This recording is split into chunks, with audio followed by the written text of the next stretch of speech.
అభివృద్ధిలో ప్రపంచంతో పోటీ పడుతున్న హైదరాబాద్ క్రైమ్ లో దేనితో పోటీ పడుతోంది.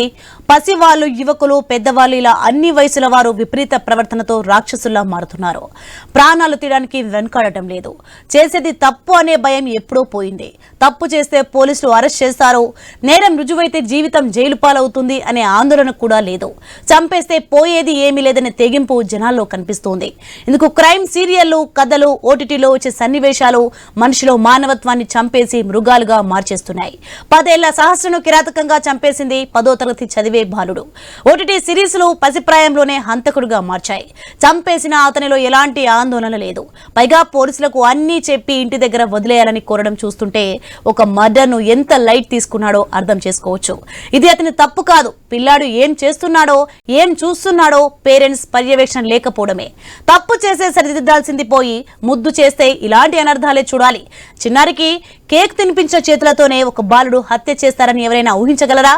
కానీ హైదరాబాద్ కూకట్పల్లిలో జరిగింది.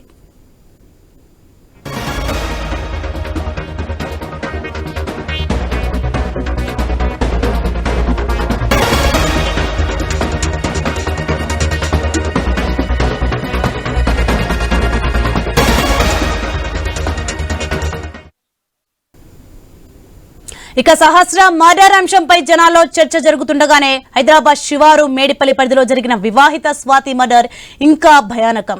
ఆ మధ్య ఉత్తర భారతంలో మహిళను ముక్కలుగా చేసి చంపడం దేశవ్యాప్తంగా పెద్ద చర్చకు దారితీసింది. మనుషులు ఇంతటి కిరాతకులు ఉంటారా అని ప్రశ్నించుకున్నారు.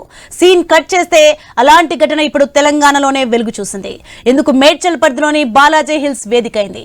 భార్య స్వాతి గర్భవతి అయినా ఎలాంటి కనికరం లేకుండా ప్రాణాలు తీశాడు.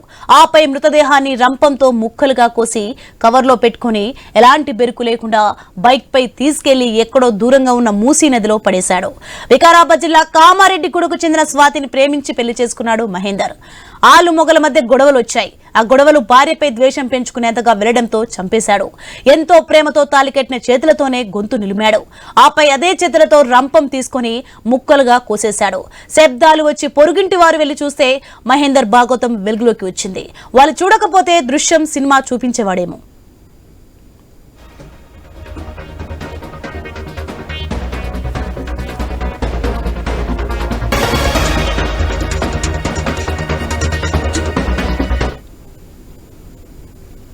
ఇక అప్పటికే స్వాతి కాళ్లు, చేతులు తలవేరు చేసి మూసీలో పడేయడంతో వాటిని గాలించే పనిలో పోలీసులున్నారు. ఛాతి భాగాన్ని మాత్రమే స్వాధీనం చేసుకున్నారు పోలీసులు. ప్రేమించి పెళ్లి చేసుకున్న వారి మధ్య చిన్నపాటి చికాకులు, అనుమానాలు, పట్టింపులే పెద్దగా మారిపోతున్నాయి. పెద్దల పర్యవేక్షణ లేకపోవడం, సర్ది చెప్పేవారు దూరంగా ఉండటం, అన్ని సర్దుకుంటాయని భరోసా ఇచ్చేవారు లేక ఇలా వృష్టి కుటుంబాలు విచ్ఛిన్నమవుతున్నాయి. స్వాతిని చంపేసి మహేందర్ ఏమైనా సంతోషంగా ఉన్నాడా అంటే లేదు. పోలీసుల అదుపులో ఉన్నాడు. కోర్టు వేసే తీవ్రమైన శిక్షతో జీవితం నాశనమే. మరి స్వాతిని హత్య చేసి మహేందర్ సాధించింది ఏంటి? జీరో.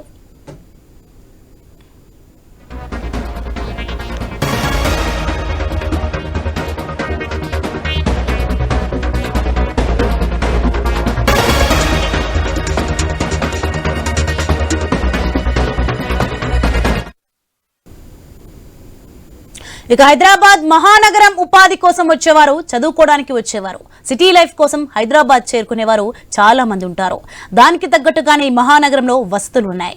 చదువుకున్నా, చదువు లేకపోయినా ఏదో ఒక చిన్న పని అయినా చేసుకుని జీవనం సాగిద్దామని వచ్చే బ్యాచిలర్స్ జంటలు ఎన్నో.